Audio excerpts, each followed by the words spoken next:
Hi friends, আমি আপনাদের যে চন্দ্রমল্লিকাগুলো দেখিয়েছিলাম, যেগুলো আমি সিন্ডার মিডিয়াতে করেছি এবার, তো সেই গুলোতে দেখুন ওই গাছের গোড়া দিয়ে সিন্ডার মিডিয়া ভেদ করে নতুন নতুন ব্রাঞ্চ বেরিয়েছে, যেগুলোকে শাখার ব্রাঞ্চ বলে।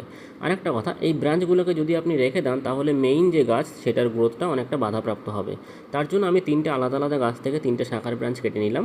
এই তিনটেকে আমি একটু জলে ভিজিয়ে নেবো। ভিজিয়ে নেওয়ার পরে এই যে লাস্টে আমি কেটেছি ওখান থেকে দেখুন আপনি যে গিটগুলো থাকে না, প্রত্যেকটা ব্রাঞ্চে যে গিটগুলো থাকে ওই গিটগুলো থেকে 45 ডিগ্রি অ্যাঙ্গেল করে আপনি কাটার চেষ্টা করবেন। দেখুন আমি 45 ডিগ্রি অ্যাঙ্গেল করে কেটে নিলাম।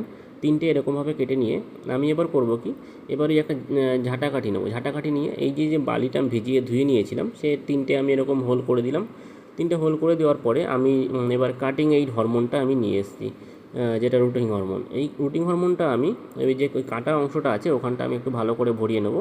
ভরিয়ে নিয়ে ওই ফাঁকা জায়গাটায় জাস্ট হালকা করে একটু বসিয়ে দেবো। বসিয়ে দিয়ে ওই মুখটা বন্ধ করে দেবো। এভাবে আমি ওই তিনটেতেই সেমভাবে একইভাবে করে নেব। করে নেওয়ার পরে আমার যেহেতু ওই বালিটা ভালো করে ধোয়া ছিল, ভেজা ছিল, তাই জল দেওয়ার দরকার নেই খুব বেশি। কোনো মতে সামান্য একটু জল আমি দিয়ে দেবো। দিয়ে এভাবে গাছটাকে 15 দিন আপনি এমন জায়গায় রাখবেন যেখানে ডিরেক্ট সানলাইট আসে না, কিন্তু আলো পায়।